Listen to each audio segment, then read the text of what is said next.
저희 전 방송이 인사도 못하고 끝나버렸습니다. 저희도 끝날 때 인사를 드릴 수 있을지 없을지 오늘도 힘차게 시작을 해보도록 하겠습니다. 아침엔 투자 어잼입니다. 네, 안녕하세요. 홍선입니다. 오늘 시장이요. 코스피 코스닥 양지수 모두 빨간불 켜고 있습니다. 선씨 제가 네. 들어오기 전에 얘기했잖아요. 약간 불안해진다니까. 그러니까 재무신 불안하다고 그러더라고요. 아니 당연히 좋죠. 뭐 여러분들도 웃음꽃 활짝 피면서 좋은데 와 이렇게 세계 경제가 트럼프 때문에 흔들리는데 우리는 왜 이렇게 잘 버티지? 어디까지 올려놨다가 뚝 한번 또 뭐 조정이 올지 이런 그런 게 것들을 부담이에요? 부담이 좀 되기도 하고 아마 이런 장에서 또 수익 실현하시는 분들도 좀 많이 있지 않을까라는 생각도 듭니다. 그래요. 뭐 여러 가지 궁금증들 이제 오늘 또 해소해 보시면 되겠고 네. 오늘 박지훈 부장님 나오시니까 질문 좀 아, 많이 왔어요? 해주시고 해외 갔다가 오신 거예요? 계세요. 있어요? 네, 조금 뒤에 모셔보겠고요. 네. 간밤에 뭐 큰 이슈가 진짜 많았습니다. 뭐가 있었죠? 우리 정리를 좀 일단 한번 해볼게요. 종전 이슈가 네. 나왔고 CPI가 나왔는데 발표가 됐죠. 네, 예상치를 또 뛰어넘어서 깜짝 놀랐다. 물가가 좀 높게 나왔습니다. 음. 여기에 연준 의원이 이거는 진짜 깜짝 놀랐다. 네. 이런 표현을 또 했고요. 네. 그래서 어떻게 보면 악재와 호재가 좀 뒤섞여 있었는데 미국 시장 같은 경우는 장 초반보다 후반에 조금 이제 들어 올리면서 마무리가 그렇죠. 됐는데 강보합으로 마무리가 됐죠. 네, 우리 시장 같은 경우는 그래도 양 시장이 빨간불을 켜고 있어서요. 지금 뭐 재무씨가 했던 그런 궁금증들 네. 오늘 또 해소해 볼 필요가 있어 보입니다. 잠깐만요. 저희 네. 광고 하나만 하고 가겠습니다. 네. 진짜 오늘 마지막 광고입니다. 왜냐? 내일이니까. 내일이니까. 거의 뭐 크리스마스 전날, 크리스마스 이브라고 보시면 되는데 저희는 인도 특집 이브 오늘 하루 전입니다. 내일이죠. 2월 14일 생방송으로 네. 인도 투자 어떻게 전략을 짜야 되지? 정말 저는 인도에 대해서 아예 모르는데요 하신 분들도 괜찮습니다. 2탄을 저희가 준비를 했습니다. 현지에서 인도 관련 세미나를 마치고 방금 돌아오셨던 우리 쿨지훈 부장님과 강황맨 유튜버죠. 강황맨님 그리고 백창규 팀장님까지 1시간 꽉꽉 한번 채워보도록 하겠습니다.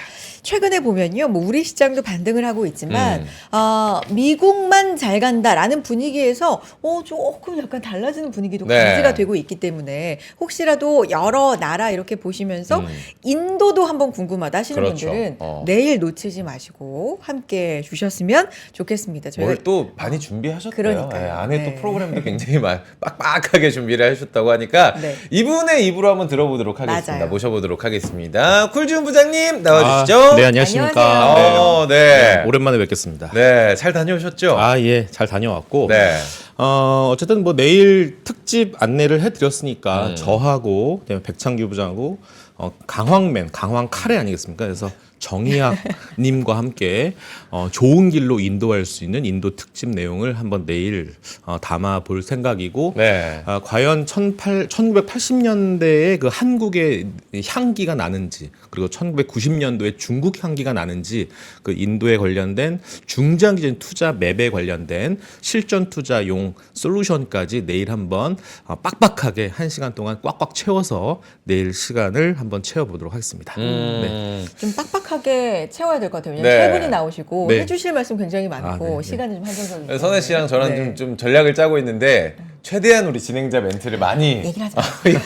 이 세 분 토크를 듣는 것만으로도 그러니까요. 지금 시간이 네. 부족할 것 같아서 일단 좀 시작을 해보도록 하겠습니다. 그리고 인도 모디 총리하고 또 트럼프가 정상회담을 준비를 네, 하고 있기 때문에 맞습니다. 여기서 관세 이야기 나올 수도 있거든요. 저희가 또 인도 특집 이게 연결시켜가지고 그 입도 한번 주목을 해보도록 하겠습니다.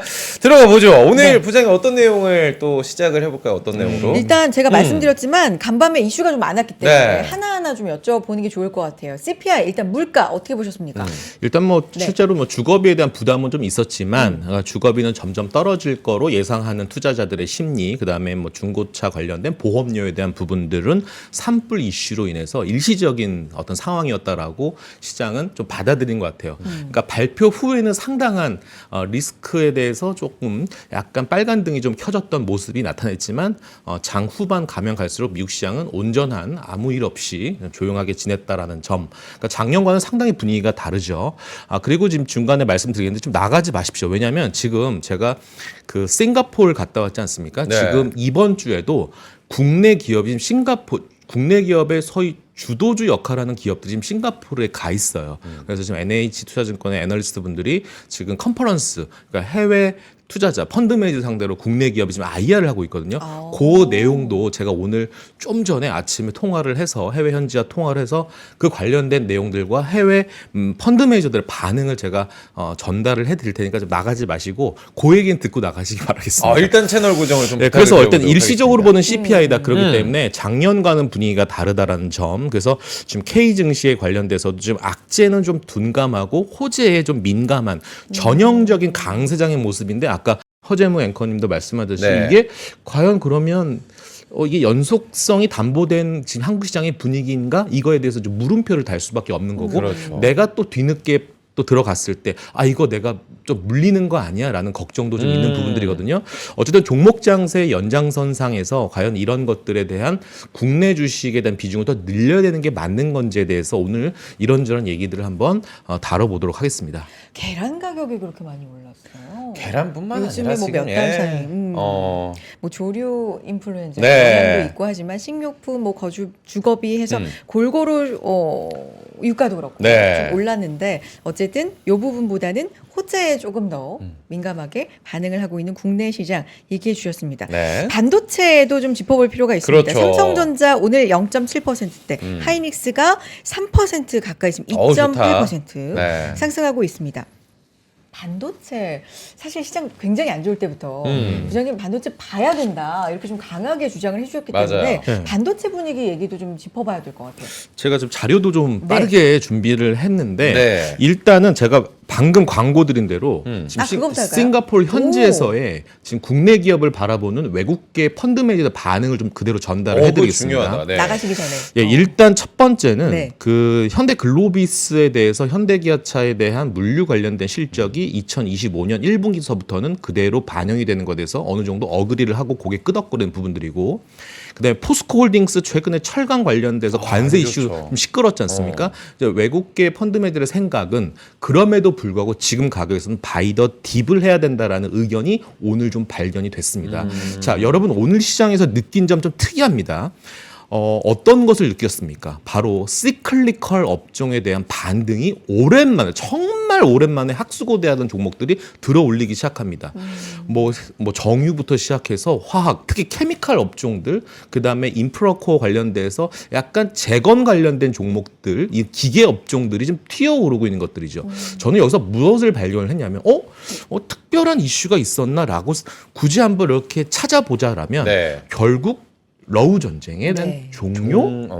이러다 보니까 가격이 싼 러시아산 제품의 저가 매수 종료 시즌 중국까지 이어지겠죠. 그러면 BEP까지의 스프레드는 좀 개선될 수 있겠다라는 내러티브가 형성될 수 있는 분위기가 나오는 거예요. 그러니까 어떠한 기업의 펀더멘탈의 변화는 없더라 하더라도 그런 외생 변수, 정치적 국제 정치의 어떤 변화가 좀 생기면 국내 업체들에게는 관세와 좀 무관하게 요즘에 제일 많이 듣는 것 중에 하나가 관세 뒤에 뭐가 붙는지 아세요? 내성. 내성이 생겼다. 굉장히 민감하지가 않아요. 어. 심지어 오히려 관세를 부여하는 미국 시장이 오히려 약간의 악재에 굉장히 민감하게 주가 하락이 급락하는 종목이 네. 나오거든요. 그럼에도 불구하고 대한민국 K 증시는 굉장히 상대적인 선전을 하고 있다는 점을 느낄 수가 있거든요. 어쨌든 오늘 특이한 시장의 성격은 시클리컬의 반등이 오랜만에 나왔다라는 점도 확인해 볼 수가 있는 겁니다.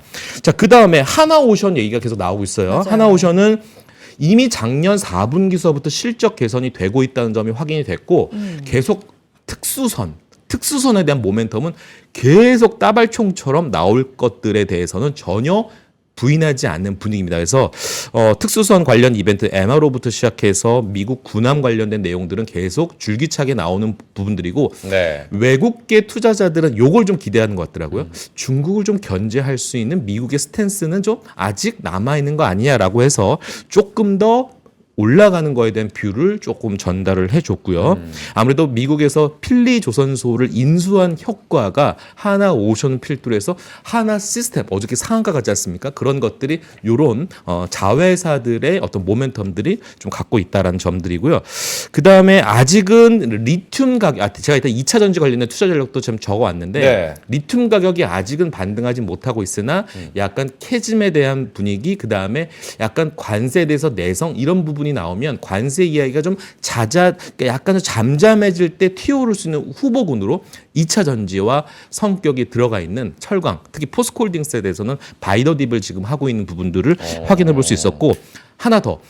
약간 핀테크 업체들이 턴어라운드 하는 거에 대해서 외국인들은 약간 밸류 좀 가치를 좀 줄 수 있다라는 점에서 카카오페이의 질문이 좀 있었어요. 네. 카카오페이 관련해서는 최근에 주가가 좀 레벨업이 됐죠. 카카오와 더불어서 딥시크가 쏘올린 작은 공으로 인해서 지금 AI 소프트웨어 관련된 종목들이 튀어오른 것 중에 네이버, 카카오가 하나의 편승이 됐었는데 카카오페이에 대해서는 질문이 뭐였냐면 너무나 이게 핀테크 업체들이 경쟁이 과다한데 수수료 혹시 인하할 거 아니니? 안 합니다. 오히려 사업 영역의 확대를 더 할 겁니다라고 해서 약간 긍정적인 점수를 받았던 부분이고요. 하나 더 말씀드리겠습니다. 네. LS 일렉트릭도 지금 참관을 해서 내용이 나왔는데 딱 두 가지입니다. 초고압 변압기 대한 내용, 하반기부터 올해 하반기서부터 실적이 가미될 거고 오히려 단가를 인상해서 실적 전이되는 효과를 빠르게 받을 것이다. 그 데이터향 수준은 계속 올라오는 부분이기 때문에 북미 지역 증설 캐펙스 효과 올해 하반기서부터 그대로 반영됐다라는 부분들. 그리고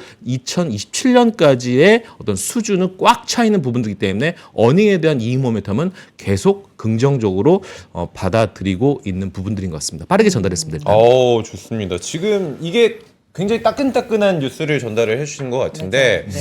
전반적으로 봤을 때 부장님 예. 싱가포르에서 한국 시장 지금 바라보는 느낌이 작년과 사뭇 다른 느낌을 받으셨나요? 일단 분위기는 작년과는 제법 다른 분위기고요. 다만 전체 K 증시에 대해서 싸다라는 인식으로 좀 접근하는 것이 아니라 현재 섹터에 대해서 차별적인 대응을 좀 하는 거에 대해서도 국내 기관 투자자와 일맥상통한 투자 전략을 좀 취하고 있는 것 같습니다. 다만 이제 환율에 대한 부분들이 좀 걱정스럽긴 한데 지금 1,400원 중반대에서 1,400원 조금 초반대로 가는 거에 대해서는 어느 정도 어그리한 부분들이기 때문에 충분히 종목 장세에서 그들도 함께 참전하는 것으로 지금 확인되고 있고 어느 정도는 최근에 우리 시장을 지금 주도하고 있는 것들에 대해서는 외국인들도 제법 세게 들어오고 있는 분들 아니겠습니까? 그런 관점에서는 아직은 외국인들이 물밀듯이 빠져나가는 듯한 환경은 아닌 것 같습니다. 네, 여전히 종목 장사에 대응하시기 바라겠습니다.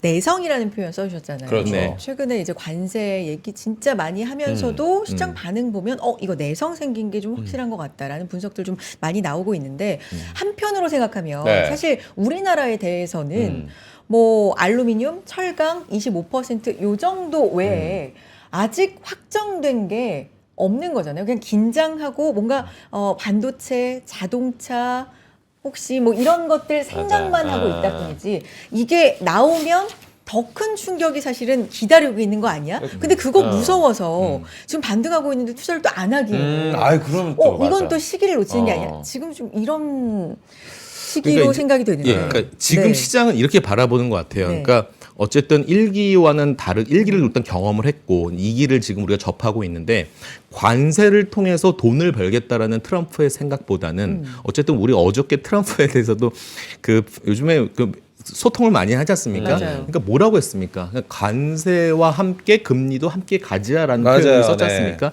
어쨌든 시장에서는 트럼프의 야욕을 신뢰하는 것 같아요. 그러니까 어쨌든 물가를 잡는 거에 대해서는 트럼프는 찐인 거고 그거에 대해서 여전히 금리 인하에 대한 스탠스는 약간 시기 조율은 하겠지만 뭐 연준도 사실은 저는 저 트럼프 형님의 저 말을 그대로 저는 이행 안 할게요. 저는 그냥 보여지는 데이터만 바라볼게요라고는 하지만 전체적인 그게 좀 자유로울 수 있을까라는 생각도 좀 있거든요.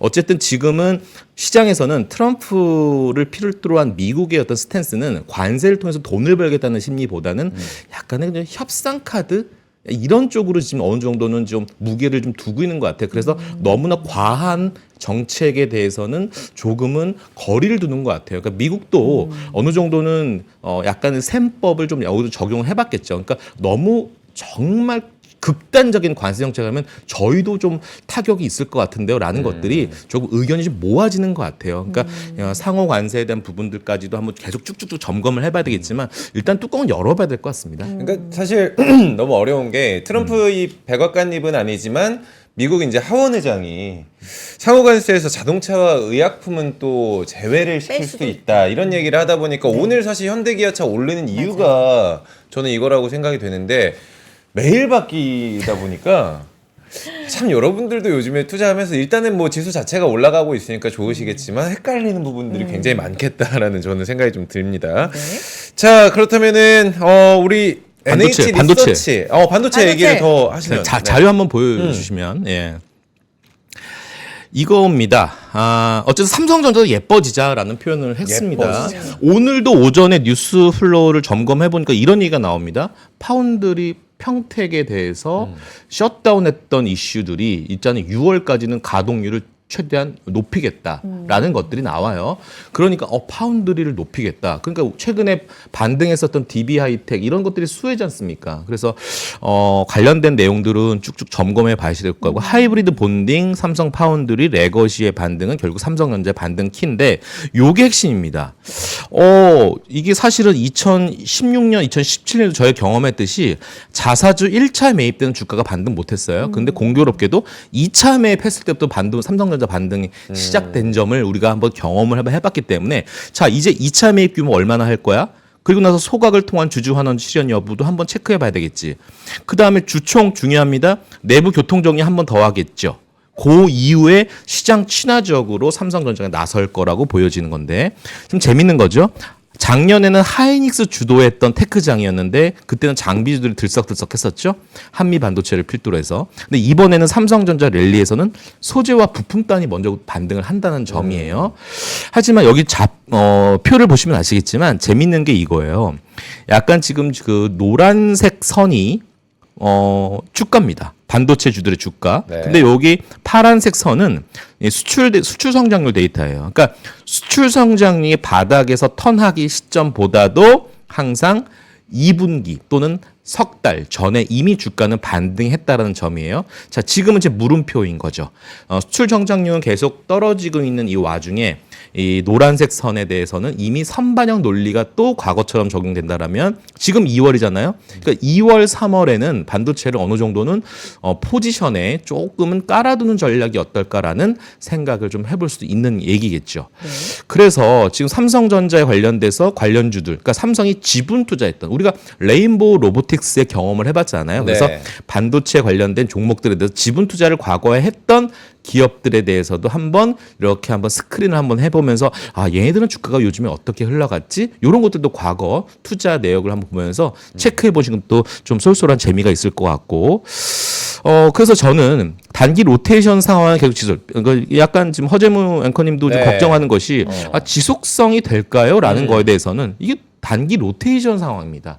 그러니까 오르고 빠지고 나오는 것들. 최근에 로봇이 치고 갔다가 지금 빠지죠. 네. 그다음 바이오도 어저께 사실은 금리가 10년물 국채 금리가 4.66까지 갔다가 4.63까지 내려왔지 않습니까? 네. 근데 제약바이오 미국 시장 보면요. 일라이 릴리나 로슈나 이런 뭐 아스트라제네카 이런 지금 약간 빅테크가 아니라 빅파마 업체들 보면 생각보다 좋아요. 네. 그런데 약간 한국 시장은 워낙 지금 변동성 장세다 보니까 바이오는 뭐 빠지고 있는 온 상황인데 다시 또 들어 올릴 수 있는 모멘텀들이 2월, 3월 라이센스 아웃 에로 이슈가 있다 보니까 약간 트레이딩 영역으로 좀 접근한 것 같고 어쨌든 중요한 건 반도체 주도 장세로 일단은 1분기와 2분기는 좀 접근해야 되지 않을까라는 생각이 일단 있고요. 그다음에 이거 재밌습니다. 코스닥 거래대금이 10조 원이 지금 회복을 했어요. 네. 그러다 보니까 증권주들도 사실은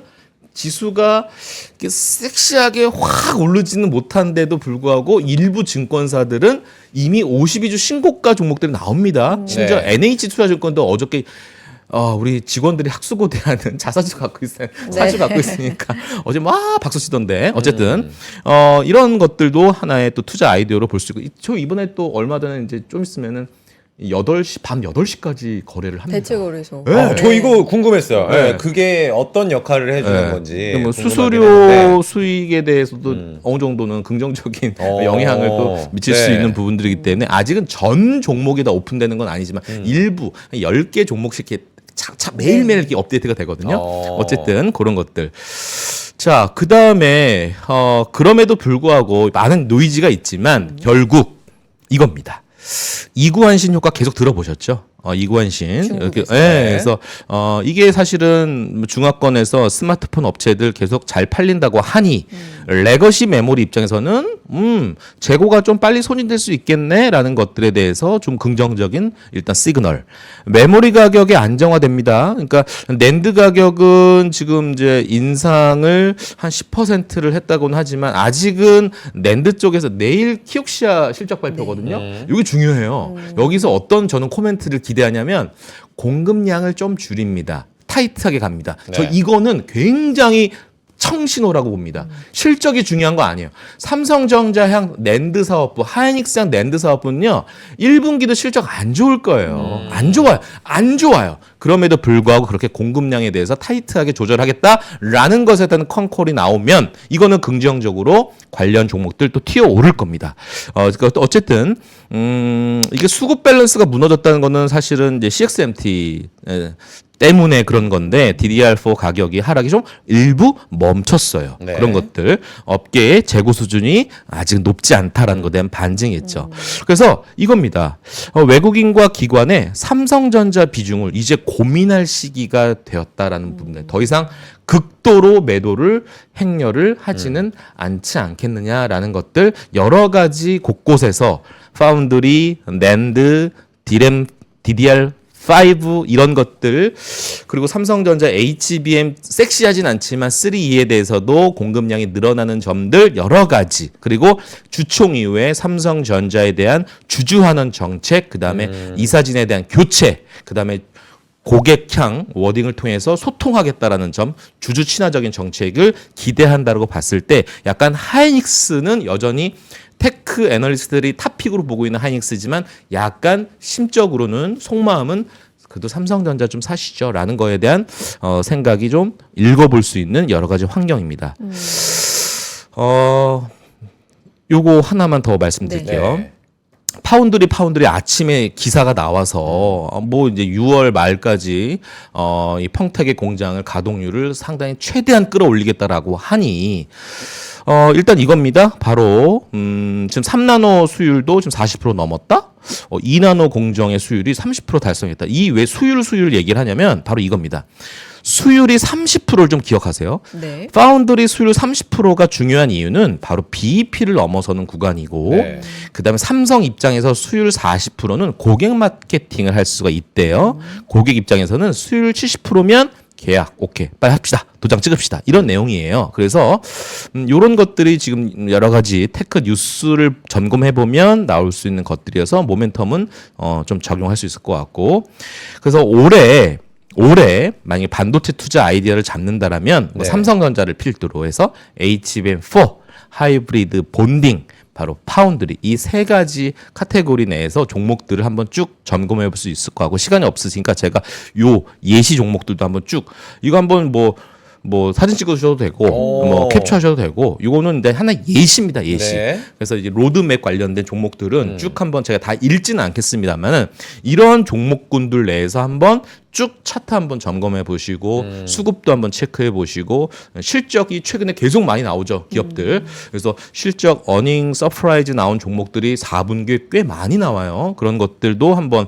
점검해 보고 실적이 안 좋았다고 울지 마세요 왜냐하면 그런 것들은 이미 그 CR 코스트 리덕션 이슈 때문에 실적이 안 좋아지는 거임에도 불구하고 그 실적 발표 이후에 회사에 대한 스탠스를 발표하는 그 내용들을 좀 읽어보세요. 밑줄 치면서 이제 저는 2분기, 3분기부터 좀 턴이 되는 것들을 확인해 볼 수 있을 것 같아요. 라는 것들만 보여도 주가는 그렇게 빠지지는 않아요. 왜냐하면 이미 작년 4분기까지 주가가 제법 많이 빠졌기 때문에 그런 것들이 선반영 논리로 적용하셔도 되지 않겠냐. 일단 먼저 이렇게 말씀드리겠습니다. 우리 하늘님께서 반도체 투자하고 싶은데 종목 찾기가 너무 힘들어요 하셨는데 나왔다 캡처라고 지금. 요거. 그렇죠. 좀 도움을 받으신 것 같습니다. 네. 짧게만 부장님 예. 삼성 얘기 나오니까 뒤에도 좀 우리 대본 내용에 있긴 한데 네. 유리기판 사업 진출을 굉장히 돌파구로서 생각하는 기사들이 많더라고요. 네. 실제로 그렇게 역할을 할 수가 있을까요? 네, 유리기판은 사실 삼성도 직접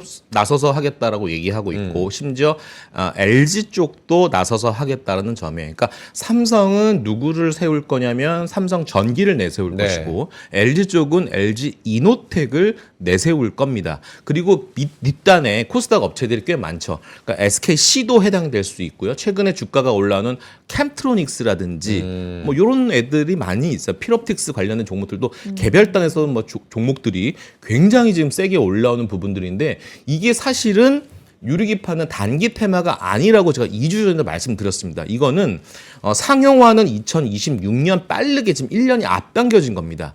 그러니까 발열을 잡고 그다음에 가격에 대한 협상권에 대해서 원가를 절감할 수 있고 이런 것들 등등에 봤을 때 중국보다 지금 CXMT가 굉장히 치고 올라오다 보니까 지금 디램 시장에서 굉장히 쪼임을 당하고 있는 한국의 K테크 입장에서 유리기판은 일단 먼저 선점하는 게 중요합니다. 그러면 어느 정도 특허권 설정도 되어 있는 부분들이기 때문에 이거는 뭐 기술력 문제가 아닌 것 같습니다. 일단은 제가 볼 때는 이 유리기판 모멘텀은 제가 볼 때 2025년에 계속 나올 수 있는 이슈들이고 상용화 전까지 계속 강한 모멘텀 적용을 받을 수 있을 거라고 생각합니다.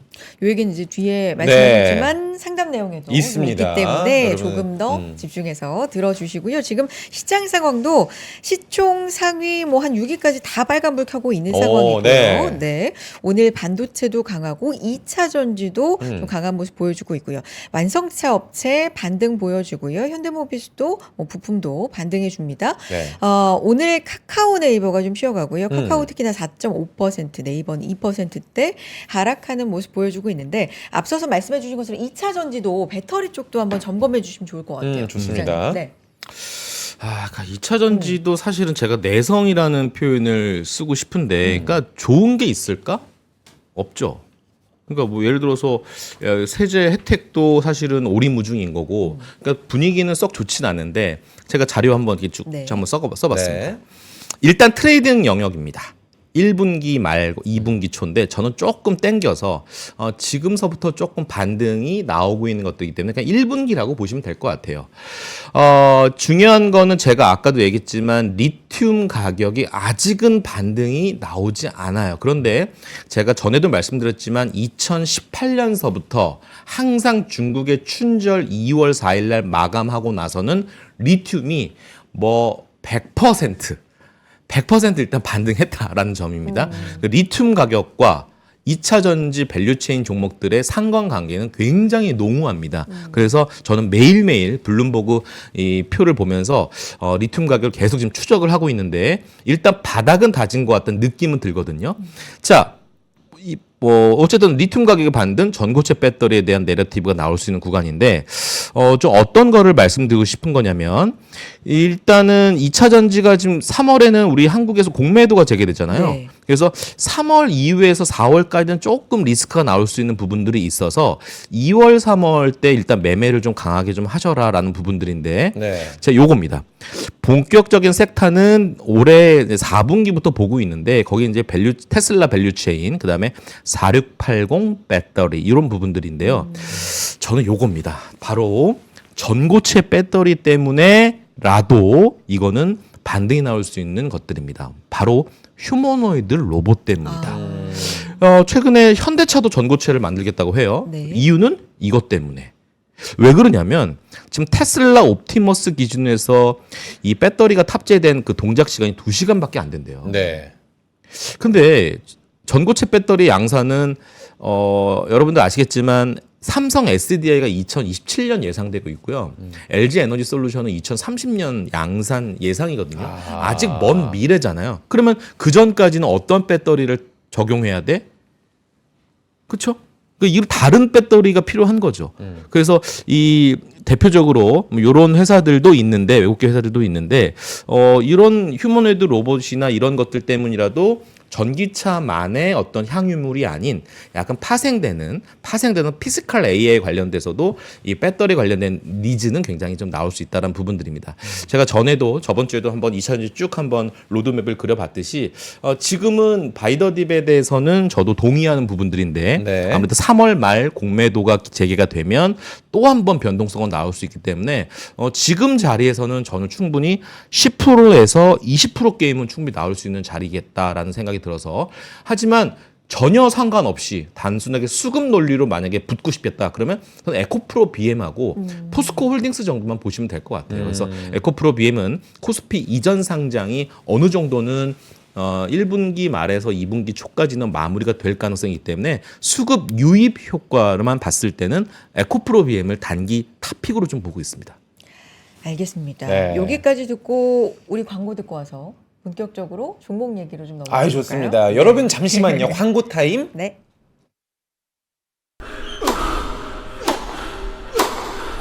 멋있다. 부러운가? 14만 1211번의 스윙과 68개월 27일의 투자로 만들어진 자세다. 나의 테니스도 나의 자산도 투자로 키운다. 나는 투자한다. 나는 성장한다. NH투자증권. 아침엔 투자 함께 하고 계십니다. 네. 종목 얘기 구체적으로 좀 보겠습니다. NH 리서치하우스에서 업데이트된 종목 먼저 살펴보고 네. 상담으로 좀 이어가 보겠습니다. 좋습니다. 부장님 어떤 종목 있어요? 예, 오늘 뭐 종목 얘기가 너무 많이 나와서 네. 아마 되게 멀미나실 것 같긴 한데 어쨌든 이거 하나의 그냥 공부하는 하나의 뭐 예시라고 생각하시면 될 것 같고요. 당사에 이번 한 주에 업데이트된 종목들 빠르게 자료만 확인하고 넘기겠습니다. 일단 셀트리온입니다. 목표가는 25만 원으로 하향을 했으나 이게 중요합니다. EV 에비타가 역사적인 21배 역사적 하단 수준에 왔어요. 네. 그래서 타이어2 올해는 램시마 SC 제형 쪽하고 진펜트라가 큰 모멘텀이 될 수 있으니 지금 삼바가 대장이었지 않습니까? 네. 근데 동생 역할인 그 다음에 셀트리온을 이제 봐야 되는 거 아닌가라는 하우스 뷰에 좀 있었고요. SM은 목표가 올렸어요. 관세로부터 자유로운 바로 하이브, SM 이런 것들 그리고 이제 엔화도 저희는 올해 한 해를 엔화 강세로 좀 전망하고 있기 강세로. 때문에 엔화 강세에 대한 효과로 수혜를 받을 수 있는 종목 하이브도 저희가 제시를 하고 있거든요. 관련돼서 엔터는 여전히 긍정적인 뷰고요. 4분기 어닝스 어프 나왔지 않습니까? 여전히 올해 분기별로 실적 기대감 가지셔도 무방하겠다라는 부분입니다.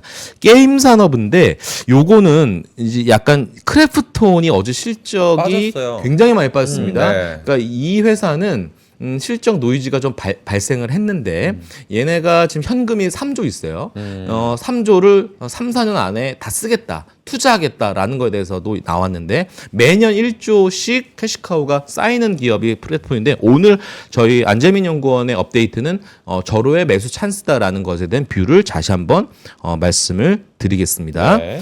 네이버는 목표가 조금 그대로 유지했지만 여전히 긍정적인 부분입니다. 온디바이스 AI 전략, 트래픽 체류 시간 증가, 광고 커머스, 핀테크 매출 성장은 전혀 이상 없다. 네. 이상무.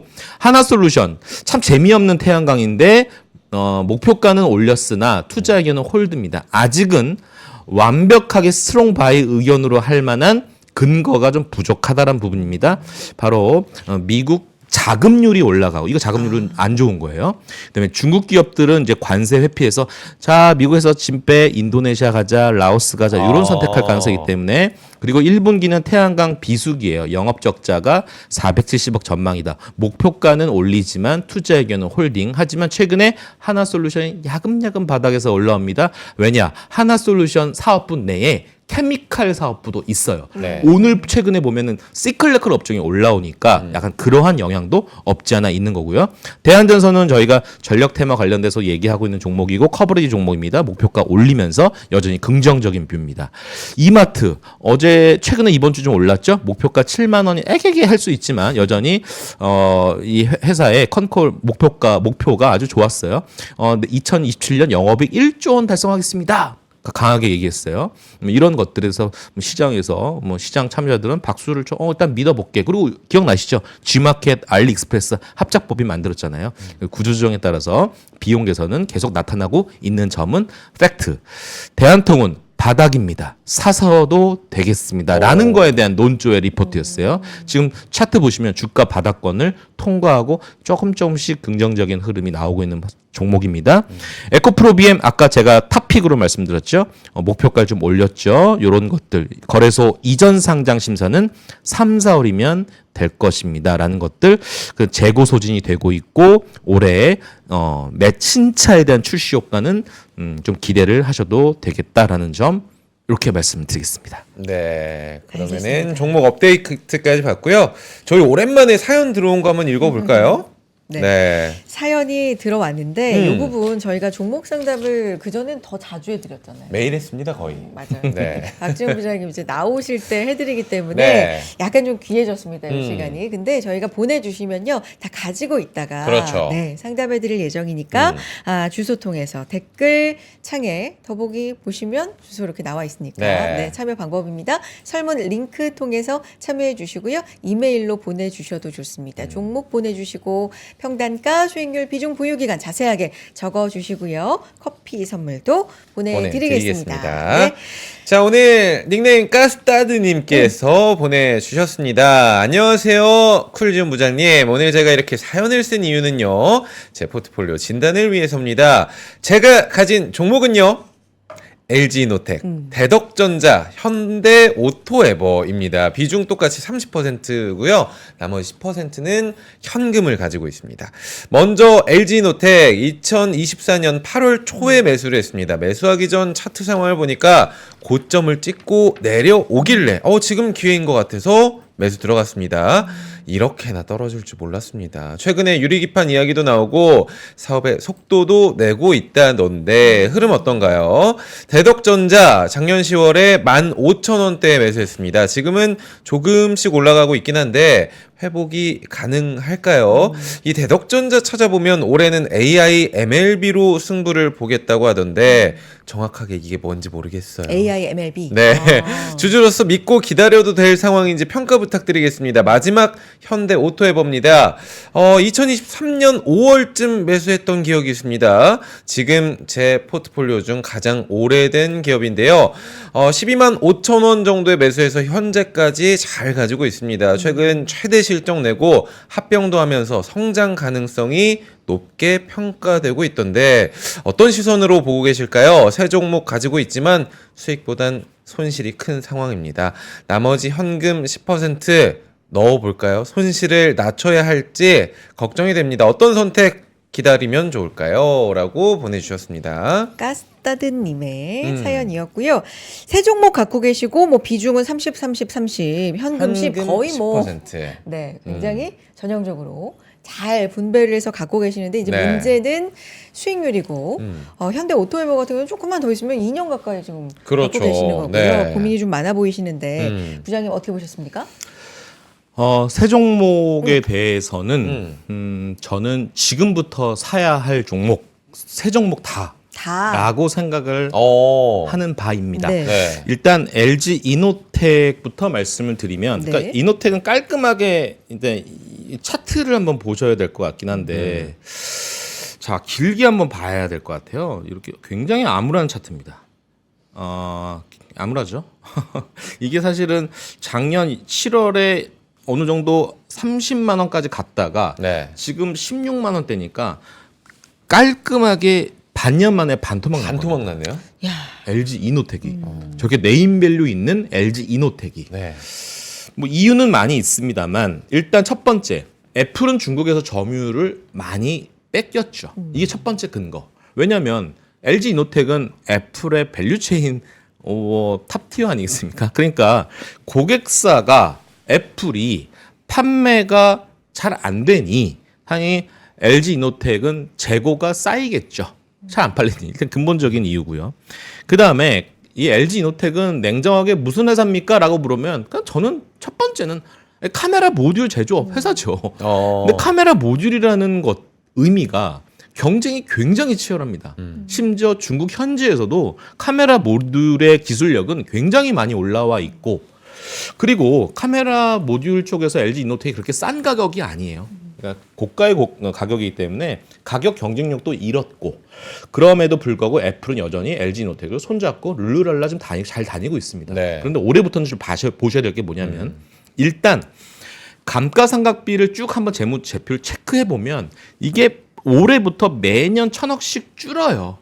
그런 것도 재무적인 개선이 되겠죠. 재무 건전성 확보 오케이 1점. 그다음 두 번째, 애플의 폼팩터가 올해부터 굉장히 많이 바뀌지 않습니까?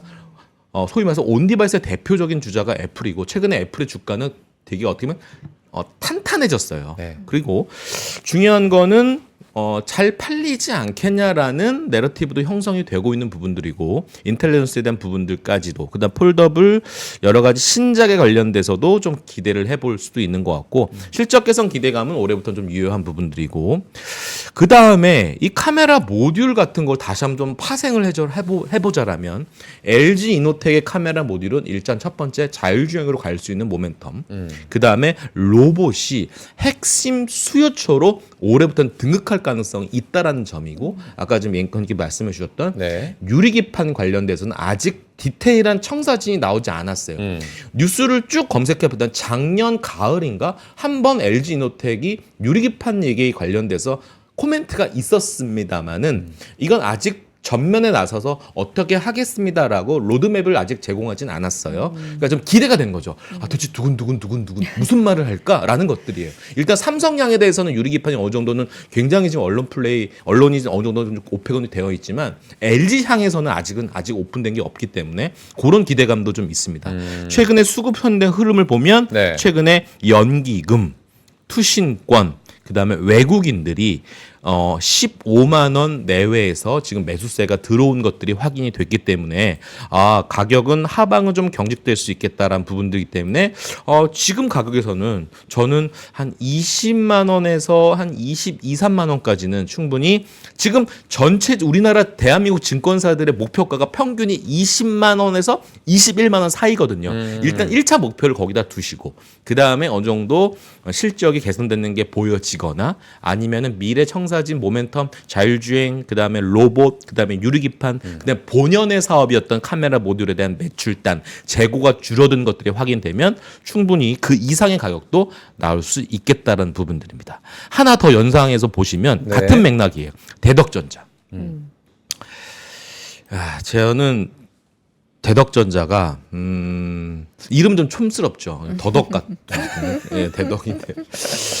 이거를 뭐 저는 약간 MLB, 그러니까 약간 고층, 적층 뭐 이런 기판의 MLB인데 네.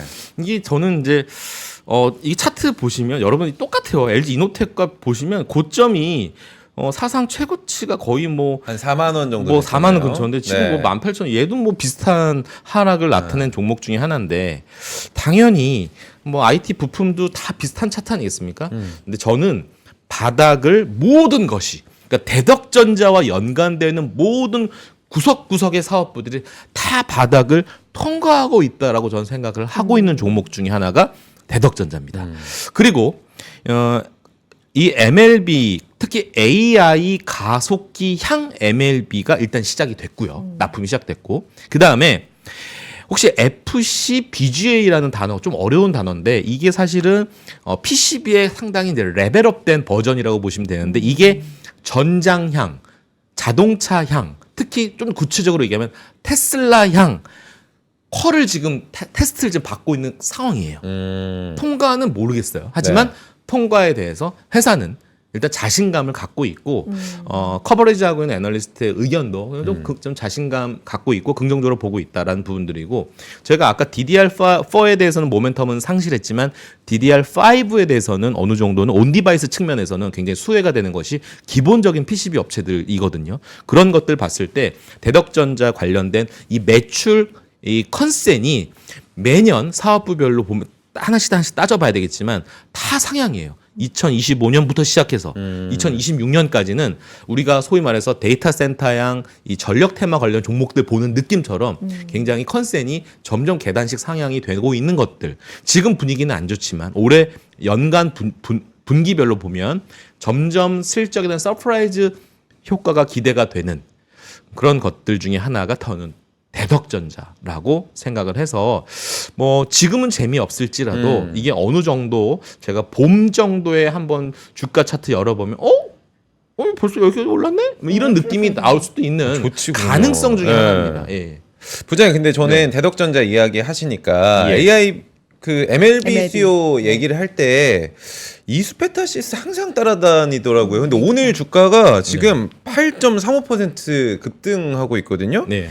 저번에 제가 기억이 나는 게 이제 공장 증설 가속화한다. 이 정도 호재 말고도 혹시 요인이 더 있나요? 일단은 유상 증자에 대한 뭐 약간 그 노이즈들이 일단 수면 아래로 가라앉았고, 그다음 뭐 이런 얘기도 합니다. 뭐 미국에 팔란티어가 있으면 한국에는 이수페타시스가 있다라고 할 정도의 약간 그런 띵도 있는데, 팔란티어 간밤에 많이 올랐죠. 네, 그동안 네. 정말 오. 이수 그룹에 갖고 있는 약간 그동안 주주 친화적이지 못했던 이수그룹의 약간 좀 문제점들이 이번 이슈로 인해서 네. 약간 좀 가라앉은 것 같다는 생각이 들어서 최근에 수급만 이거 한번 확인해 주시겠습니까? 네. 기관 미친 수급 들어오고 있습니다. 주가는 상당히 좀 많이 좀 연기금 형들까지 들어왔습니다.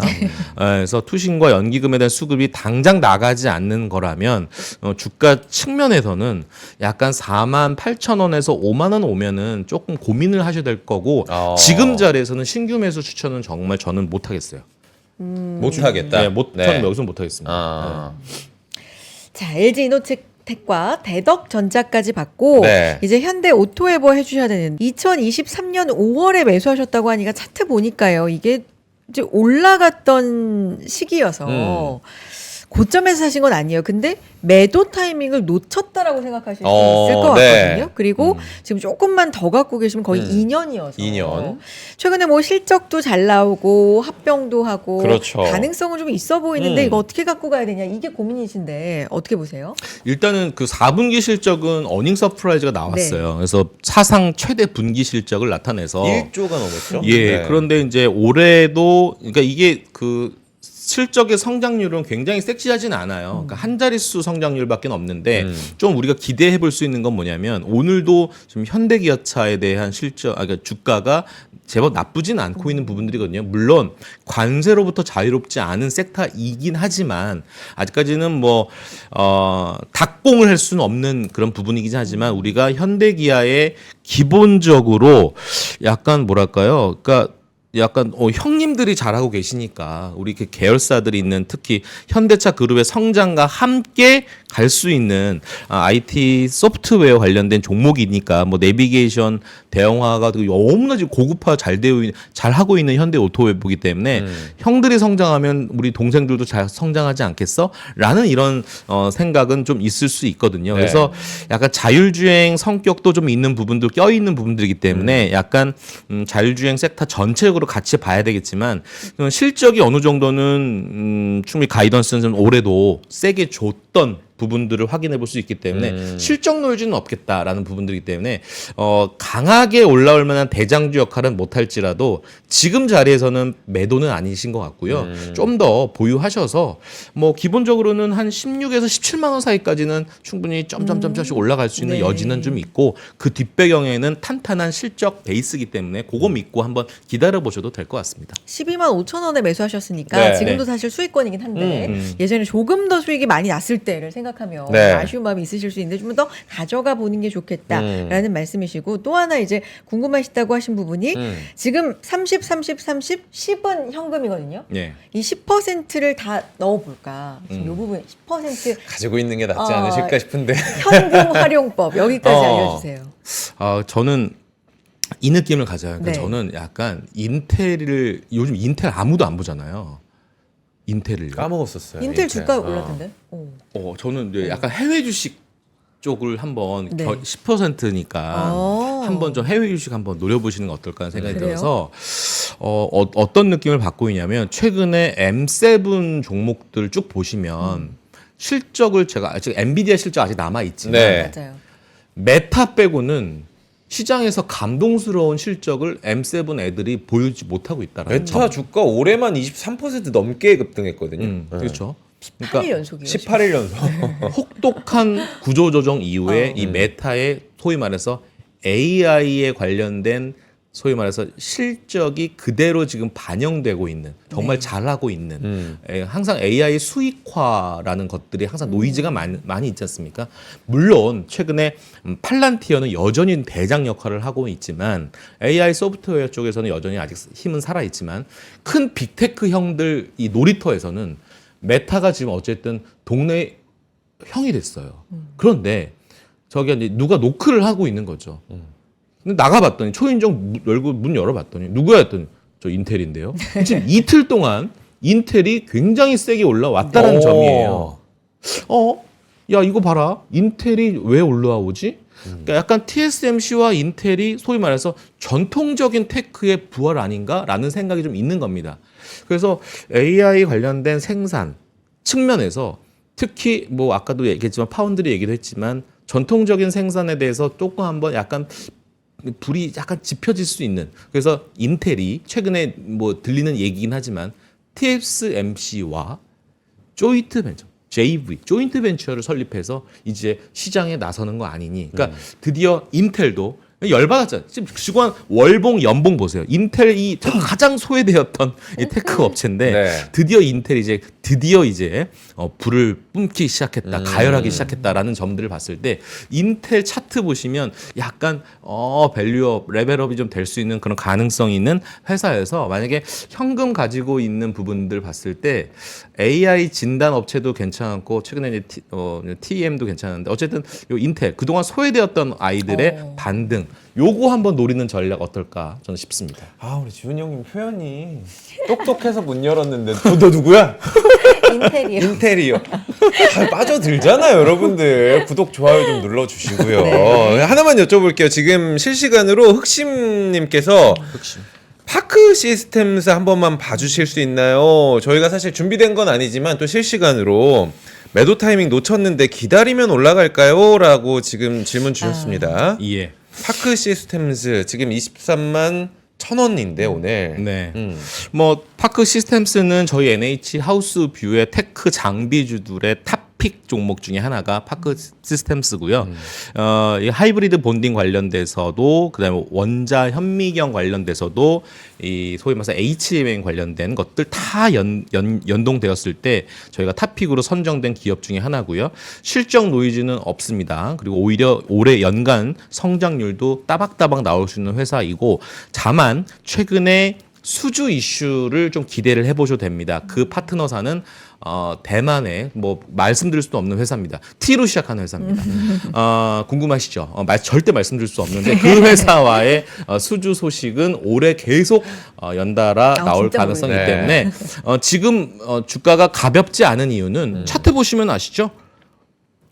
여전히 그냥 계단식 우상향이었기 때문에 지금 반등하는 테크의 성격은 그동안 2년간 쩔어있던 종목들에 대한 반등이 주 화두기 때문에 여기서는 좀 반등에 동참하고 있지 못했지만 좀 있으면 다시 전고점 탈환 가능한 영역의 회사다라고 보셔도 되니까 네. 매도 타이밍 놓쳤다고 울지 마십시오. 충분히 자유롭게 매도할 수 있다라고 저는 생각을 하고 있습니다. 네. 우리 알겠습니다. 또 실시간 하니까 많은 분들 질문 주셔서 하나만 더 봐볼게요. 좋아요. 모몽님께서 세아제강 좀 봐주세요. 제발요 없었으면 안 보려고 했는데 제발요 울고 계세요 지금. 오늘 13만 6,900원 3% 넘게 오르고 있는데 세아제강 일단 차트만 봐서 네. 한번 분석 좀 부탁드릴게요. 네. 세아제강의 시총이 3,800억이네요. 그렇죠? 시총이 3,800억인데 이 회사의 최근에 뉴스 플로우를 점검해 보면 작년에 영업이익이 한 600억이네요. 600억이니까 뭐 러프하게 나누기만 해봐도 PER이 어느 정도는 아시겠죠. 뭐 PER이 5배, 6배밖에 안 되는 철강사 중에서도 굉장히 싼 종목 중에 하나인데 최근에 그래도 바닥에서 올라옵니다. 그러니까 이 회사는 밸류에이션 매력이 있기 때문에 제가 볼 땐 12만 원 깨질 수 없는 회사라고 생각을 합니다. 길게 보셔도 아시겠지만 그런데 작년 실적이 어느 정도는 재작년 그다음에 3년 전 실적 보시면 점점 떨어지고 있어요. 그다음에 관세로부터 자유로울 수 없는 철강 섹터이기 때문에 실적 잘 나와서 박수 쳐줄만 했는데 또 빠지고 있는 모습들이거든요. 자, 수급까지 체크해 보실까요? 연기금이 조금씩 사모읍니다. 왜? 12만 원 왔는데 못 살 이유가 없어.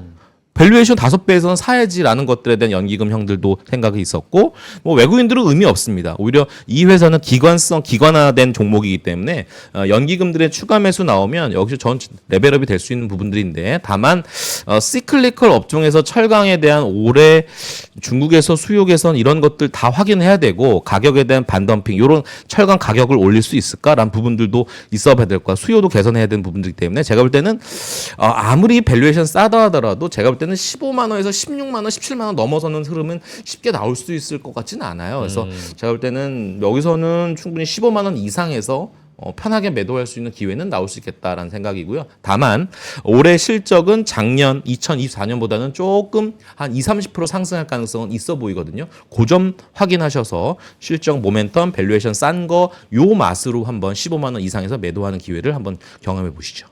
지금 다 재반료 붙이고 계시잖아요. 재문 씨가 재반료 붙여서 언급해줬다고 하니까 그래서 빨리 좀 보겠습니다. 아, 빨리 본다고? 아니, 알겠습니다. 왜냐면 좋아요. 형코님이 동성화인텍 재반료 붙여주셨고 네. 삼성전자는 아까 이제 반도체 말씀해 주셨으니까 그냥 삼성전자 간단하게 이거 두 개. 좋습니다. H네이션님까지.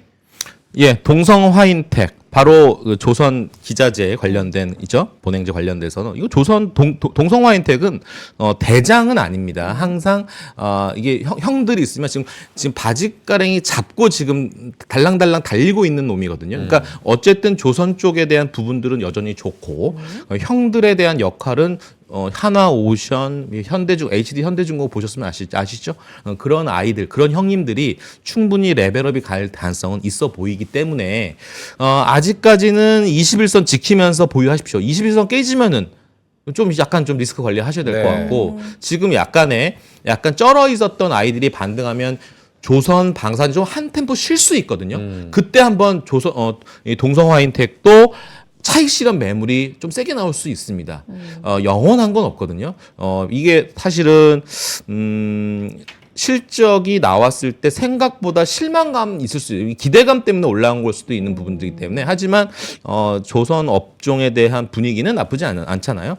그런 것도 좀 참고하시면 될 것 같고, 삼성전자는 저는 스트롱 바이 콜이에요. 지금. 네. 삼성전자는 저는 지금 사야 된다라는 생각입니다. 근데 네. 마이너스 20%라고 하셔서 알고 계시지만 네, 존 버입니다.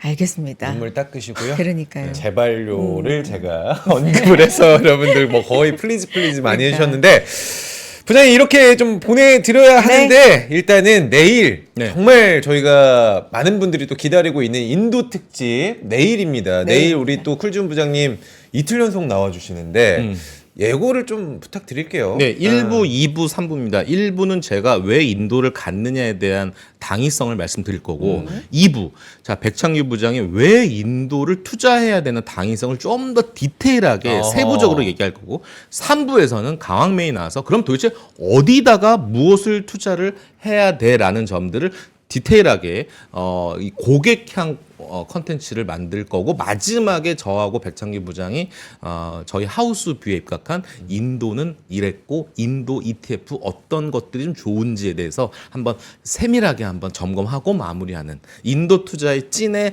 모습을 NH투자증권이 보여주었다라는 점을 목소리 한번 세게 하고 마무리할 계획입니다. 기대하겠습니다. 야, 네. 말 잘하는 세 분 내일 나오니까 저희가 더 긴장이 되고 또 우리 기대가 말 줄여요. 됩니다. 네. 예, 내일 저는 네. 말을 좀 줄이도록 하겠습니다, 여러분들. 자, 인도의 진심인 NH투자증권이 준비한 진짜 아주 심혈을 기울여 준비한 특집 내일입니다. 기대해 주시고요. 내일 다시 인사드리면서 오늘은 보내드릴게요. 박지훈 부장님 고맙습니다. 고맙습니다. 감사합니다. 네. 내일 굉장히 금요일 해피하잖아요. 맞아요. 오프닝 벨 보시고 아침엔 투자 인도 특집 보시고 11시에 또 여도은 앵커님과 김프로님이 또 네. 특집 라이브 준비를 하고 계시니까 내일은 좀 프라이데이 해피데이로 만들어 보시죠, 여러분들. 계속 함께해 주시면 되겠네요. 네. 자, 아침에 투자 오늘 준비한 내용 여기까지고요. 내일 다시 인사드릴게요. 고맙습니다. 고맙습니다.